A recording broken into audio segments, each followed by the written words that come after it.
कल हमने पढ़ा था ऊर्जा के संसाधनों के बारे में पढ़ा था, ठीक है, जिसमें हमने पेट्रोलियम के बारे में पढ़ा। पेट्रोलियम के अलावा हमने आपके कोयला के बारे में पढ़ा और आपके प्राकृतिक गैस के बारे में पढ़ा। आज जो हमारा नया टॉपिक है वो है जल विद्युत, ठीक है।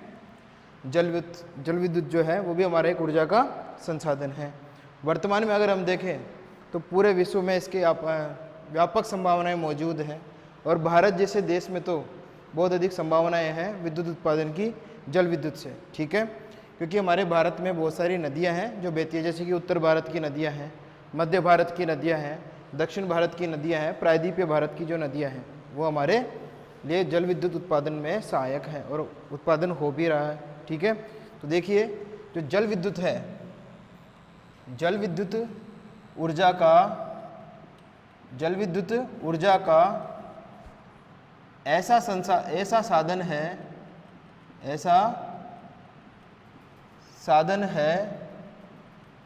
जो सतत रूप में अथवा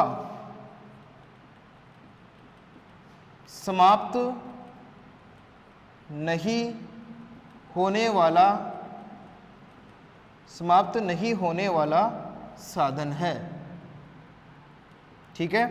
तो ये हमारा जल विद्युत है, ऊर्जा का ऐसा साधन जो सतत रूप में अथवा समाप्त नहीं होने वाला साधन होता है, जो कि आपके पेट्रोलियम, जैसे कि पेट्रोलियम हो गए, आपके कोयला हो गया, प्राकृतिक गैस हो गया, ऐसे साधनों की तुलना में, संचित भंडारों की तुलना में ये कभी भी समाप्त नहीं होने वाला साधन है। जैसे कि देख लो आप इधर, संचित भंडार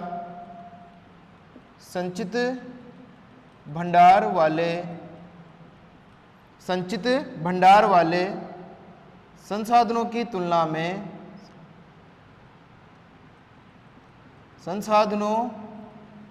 तुलना में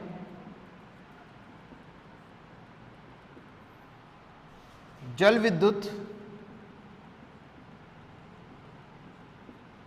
कभी भी समाप्त नहीं होने वाला साधन है, ऊर्जा का साधन, ठीक है, नहीं होने वाला ऊर्जा का साधन है। जैसे कि हम बात करें पेट्रोलियम, प्राकृतिक गैस, कोयला और आपके दूसरे खनिज जो इसके अंतर्गत शामिल किए जाते हैं, ये सभी समाप्त हो सकते हैं। मतलब ये सभी संचित भंडार वाले संसाधन हैं या ऊर्जा के स्रोत हैं जो कभी न कभी समाप्त हो जाएंगे, लेकिन जो आपकी जल विद्युत है वो समाप्त नहीं होने वाली है। एक बात तो ये हो गई इसमें। इसके अलावा जल विद्युत जो है, जल विद्युत बिना प्रदूषण ऊर्जा उत्पन्न करने वाला स्रोत है या साधन है। ऊर्जा प्रदान करती है, ऐसे कर लेना, ऊर्जा प्रदान करती है। तो ये तो बात हो गई हमारे जल विद्युत के बारे में कि जल विद्युत जो है वो हमारे दूसरे जो संसाधन हैं उनसे कैसे भिन्न है, ठीक है। अगर हम वर्तमान में देखें तो जो वर्तमान में जल विद्युत का उत्पादन होता है वो कैसे होता है। उत्पादन की अगर हम बात करें, उत्पादन या निर्माण,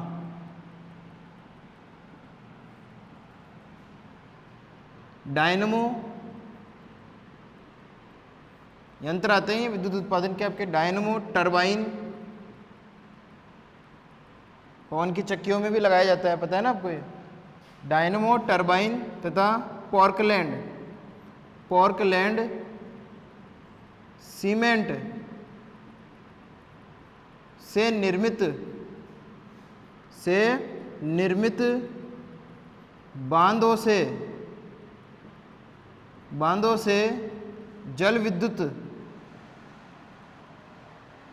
जल विद्युत का उत्पादन किया जाता है। जल विद्युत का उत्पादन किया जाता है। डायनमो, टरबाइन, पोर्टलैंड सीमेंट से जो बांध हम बनाते हैं, उन बांधों से भी हम क्या करते हैं, हमारी जल विद्युत का उत्पादन प्राप्त करते हैं, जल विद्युत का उत्पादन करते हैं। अब ये तो बात हो गई कि जल विद्युत का उत्पादन कैसे होता है।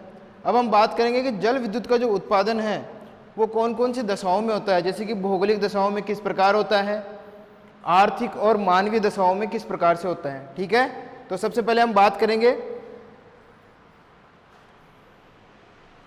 जल विद्युत का भौगोलिक दशाओं में। जो भी भौगोलिक दशाएं इसके लिए उपयोगी होती है उनके बारे में हम बात करेंगे। इधर इसको मिटा देते हैं हम।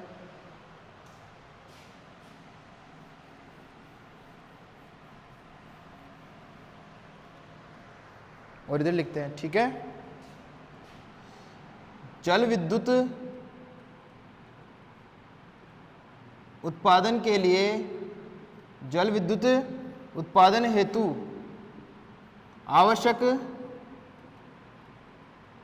आवश्यक भौगोलिक दशाएं, भौगोलिक बोलो चाहे भौतिक बोलो आपकी, ठीक है, जलवायु से संबंधित होती है ये भौगोलिक दशाएं। ठीक है, तो ये जो दशाएं इसके अंतर्गत आती है वो आती है पहले नंबर पे पर्याप्त जल की प्राप्ति, पर्याप्त जल की प्राप्ति। ठीक है, अगर हमें जल विद्युत का उत्पादन करना है और हमारे पास में पर्याप्त जल ही नहीं है तो हम जल विद्युत का उत्पादन नहीं कर पाएंगे। इसलिए भारत में ज़्यादातर जो नदियां हैं उन नदियों के पानी पे बांध बनाकर फिर जल विद्युत का उत्पादन किया जाता है। जैसे कि अपने भारत में सबसे प्रसिद्ध जल विद्युत परियोजना की अगर हम बात करें तो दामोदर वैली कॉरपोरेशन, ठीक है, डीवीसी जिसको हम बोलते हैं, दामोदर नदी घाटी परियोजना। ऐसे ही सतलज नदी परियोजना है आपके, ठीक है, भाखड़ा नांगल बांध परियोजना आपकी है। इसी प्रकार की परियोजना है हमारे भारत में। नंबर 2, ठीक है, नंबर 1 हो गया पर्याप्त जल की प्राप्ति, और नंबर 2 निरंतर अविरल रूप से निरंतर जल प्रवाह।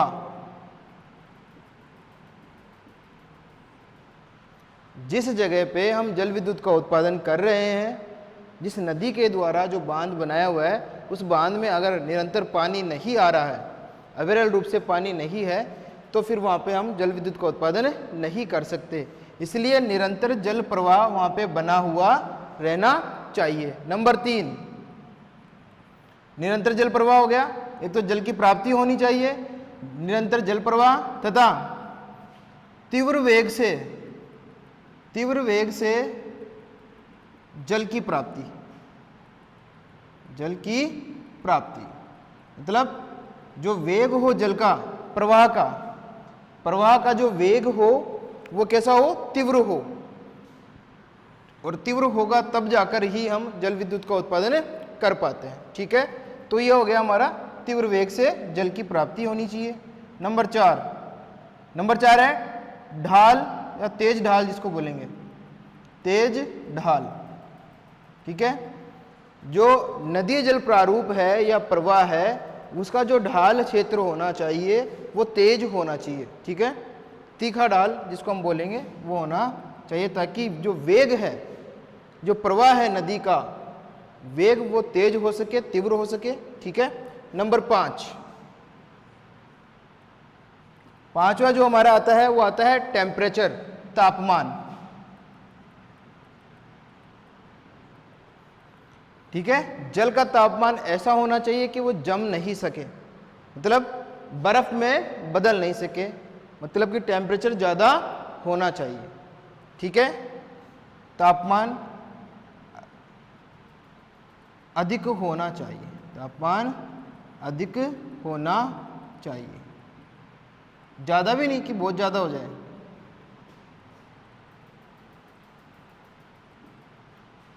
ठीक है, तो ये जो आपके हैं जल विद्युत उत्पादन की आवश्यक भौगोलिक दशाएं हैं। पर्याप्त जल की प्राप्ति होनी चाहिए, निरंतर जल प्रवाह होना चाहिए, तीव्र वेग से जल की प्राप्ति होनी चाहिए, तेज ढाल होना चाहिए और तापमान भी सामान्य तापमान जिसको बोलेंगे ना सामान्य तापमान होना चाहिए।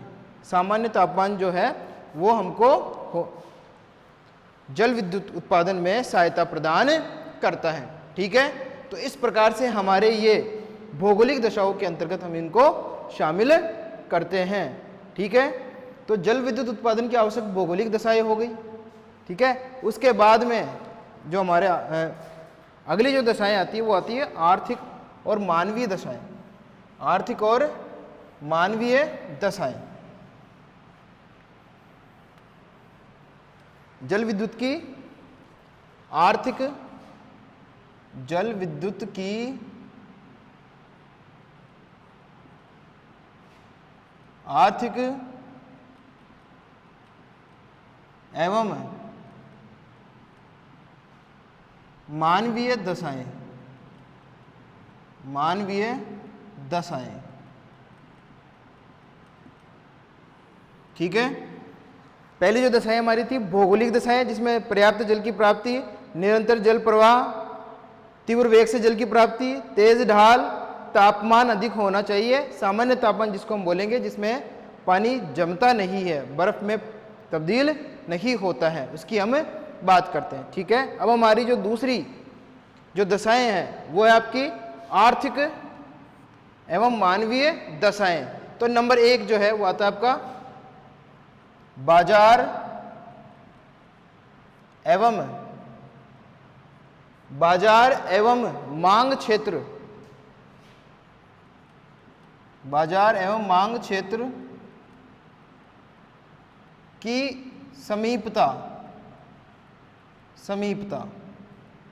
मतलब जहां पे जल विद्युत का उत्पादन हो रहा है और उत्पादन को खपत करने के लिए या उसको बेचने के लिए हमको बाजार की और जिस क्षेत्र में आवश्यकता है, मांग क्षेत्र की जहाँ पे आवश्यकता है, वो क्षेत्र भी वहाँ पे पास में होना चाहिए, जिससे जल विद्युत उत्पादन में सहायता मिलती है। ठीक है, आसानी से वो खपत हो जाती है या खर्च हो जाती है। ठीक है, अगली जो या नंबर 2 जो हमारी विशेषता इसमें वो है पर्याप्त पूंजी। पर्याप्त पूंजी। पर्याप्त पूंजी। अब यहाँ पे पर्याप्त पूंजी क्यों आवश्यक है? जल विद्युत उत्पादन हमको करना पड़ता है, तो उत्पादन में हमको कई प्रकार के सामान वगैरह जो है, जैसे टरबाइन है, डायनमो है, बांध वगैरह का निर्माण कार्य है, वो हमको करना पड़ता है और वो बिना पैसे के नहीं हो सकता है। इसीलिए पर्याप्त पूंजी होना अति आवश्यक है। अति आवश्यक है। ठीक है, ये हो गया हमारा पर्याप्त पूंजी का। ठीक है, उसके बाद में है नंबर 3 इसी में परिवहन साधनों। परिवहन साधनों की उपयोगिता। परिवहन साधनों की उपयोगिता। अब जो सामान है जिसको हम खरीदते हैं पर्याप्त पूंजी होने पर, तो वो साधन, वो जो आपके सामान वगैरह जैसे डायनमो के उपकरण हो गए, आपके ये क्या बोलते हैं टरबाइन के उपकरण वगैरह हो गए, बांध निर्माण में सीमेंट वगैरह है और दूसरी जो इंजीनियरिंग वस्तुएं हैं वो हो गई, उनको लाने ले जाने के लिए परिवहन के साधनों की हमको आवश्यकता पड़ती है। ठीक है, तो वो हमारे लिए अति आवश्यक हो जाते हैं परिवहन साधनों की उपयोगिता। उसके बाद में आता है कि नंबर 4 इसमें है तकनीकी एवं इंजीनियरी।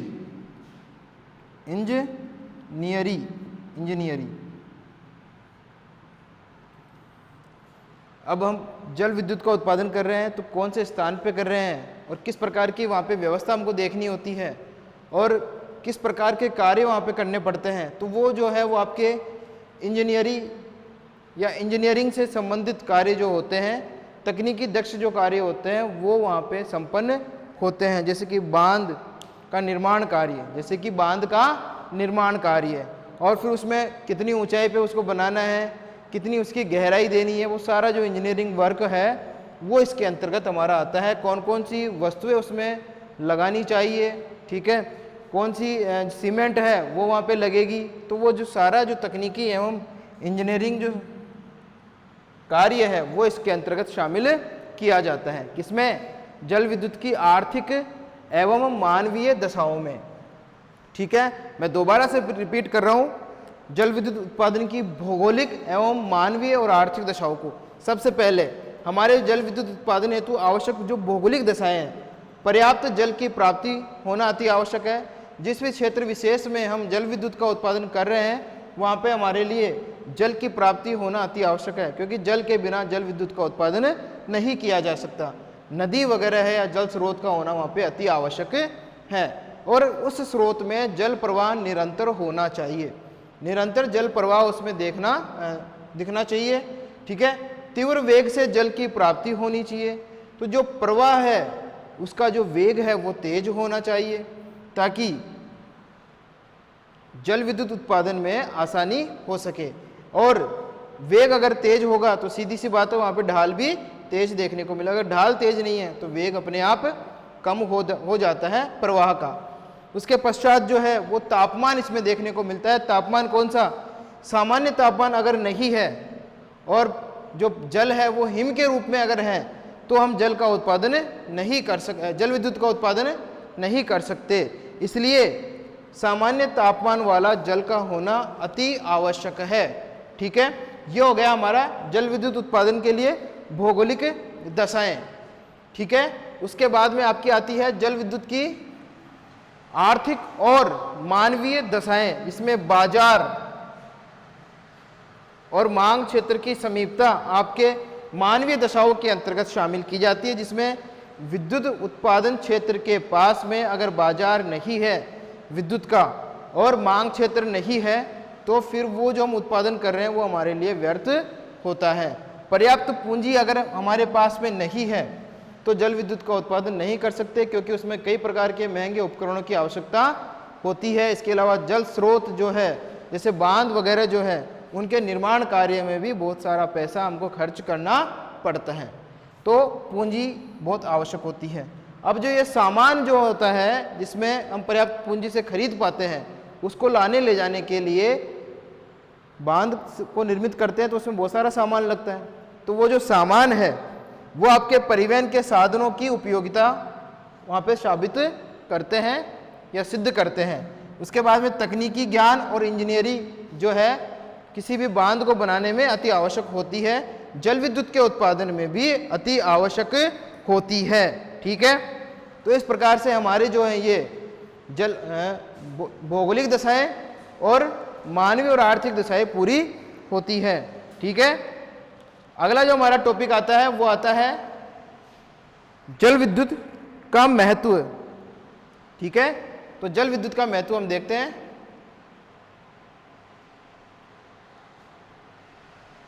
देखिए जल विद्युत का महत्व, इसको मिटा देते हैं।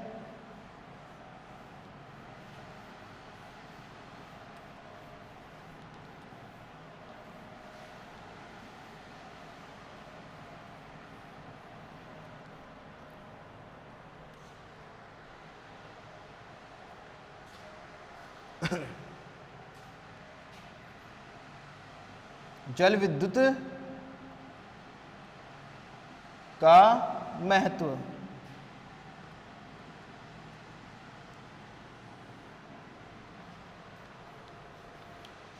ठीक है, देखिए सबसे पहले तो जल विद्युत जो है वो अक्षय साधन होता है। अक्षय साधन, अक्षय का मतलब होता है खत्म नहीं होने वाला है, नष्ट नहीं होने वाला, अक्षय साधन। ठीक है, इसकी बात करते हैं कि जल विद्युत अक्षय साधन कैसे है और इसका महत्व इसमें कैसे होता है। विश्व में जितने भी संचित भंडार है या संचित भंडार वाले ऊर्जा के साधन हैं वो कभी न कभी समाप्त होने वाले होते हैं, कभी न कभी समाप्त होने वाले होते हैं, जबकि जल विद्युत कभी भी समाप्त नहीं होता है या होती है। ठीक है, जल विद्युत कभी समाप्त नहीं होती है और इसे आसानी से लेकिन तकनीकी से उत्पादित किया जा सकता है, किया जा सकता है जल की प्राप्ति के साथ, जल की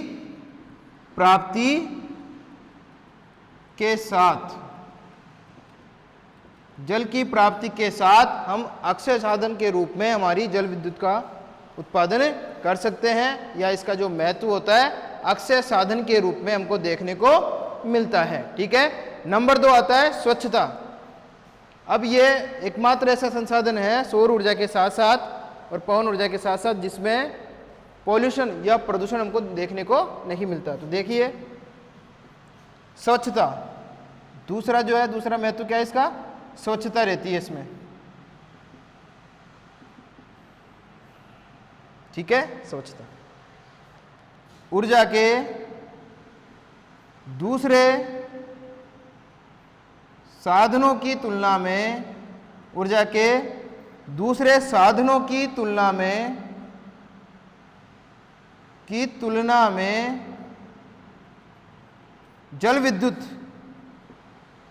जल विद्युत प्रदूषण रहित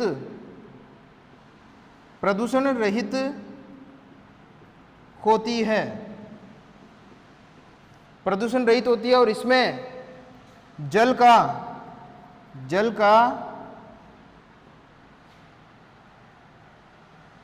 पतन नहीं होता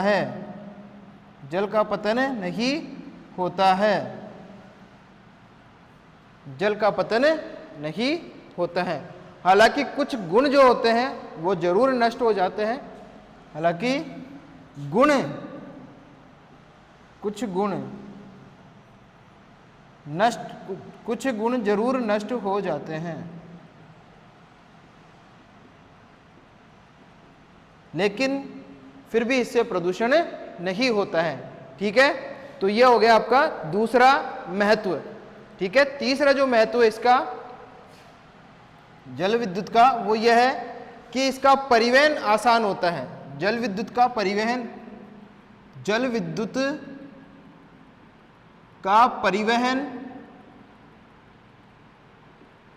आसान होता है। देखो कैसे होता है आसान। जल विद्युत का परिवहन तारों के माध्यम से, किसके माध्यम से, तारों के माध्यम से, वायर जो हमारे होते हैं। ठीक है, अंग्रेजी में सुन लो, तारा मतलब स्टार की बात नहीं है यहाँ पे, तारों के माध्यम से आसानी से और लंबी दूरी तक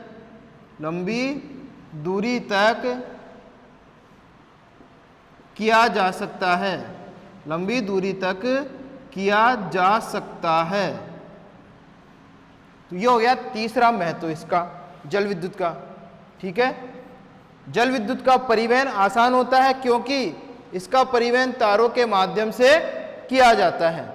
जो वायर होते हैं उसमें इसकी गति दी जाती है या परिवहन इसका करवाया जाता है। ठीक है, अगला आता है इसी में नंबर 4, जल विद्युत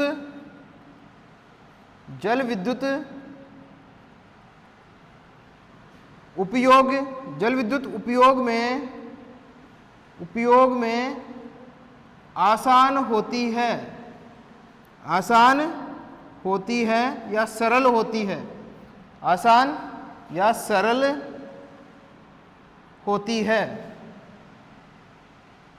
सरल होती है। ठीक है, कैसे? जब हमारे घरों में जब विद्युत का परिवेश होता है तो हम स्विच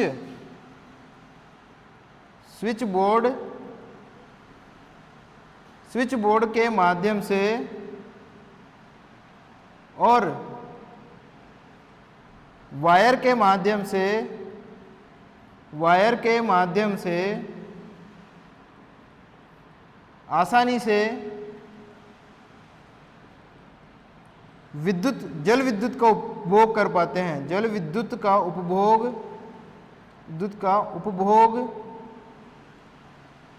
करते हैं ना। घरों में एक स्विच दबाया और लाइट ऑन। उसके बाद में है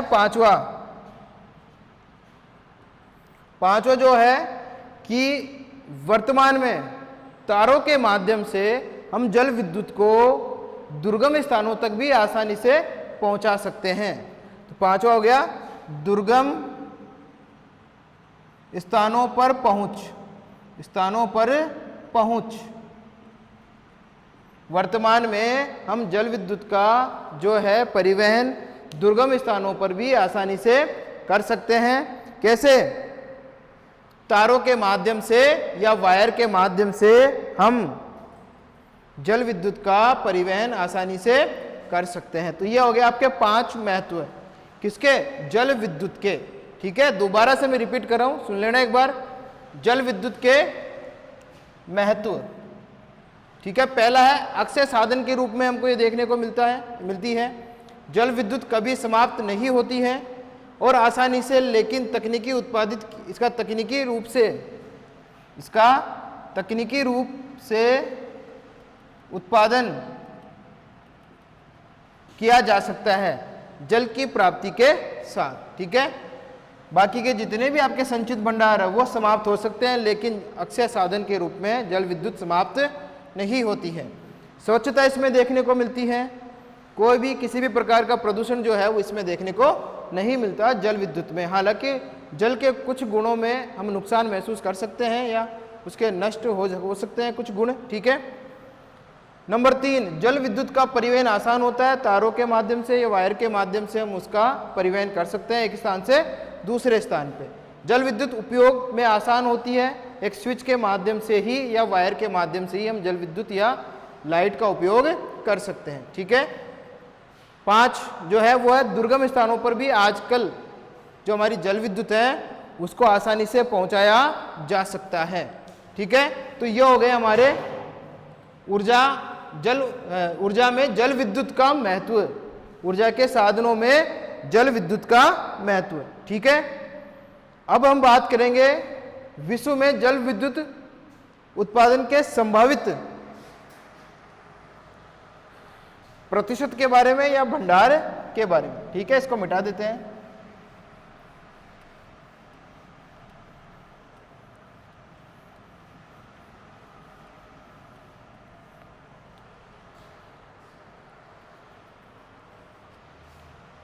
विश्व में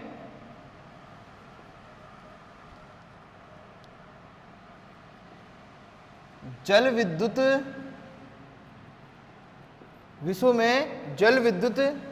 के संभावित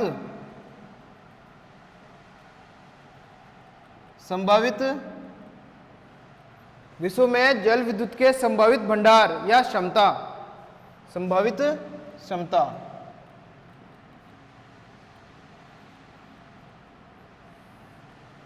विश्व में जल विद्युत की संभावित क्षमता देखिए। ठीक है,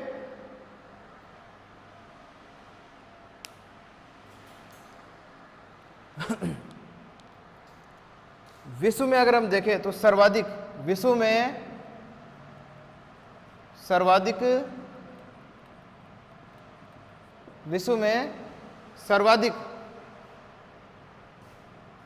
जल विद्युत, विश्व में सर्वाधिक जल विद्युत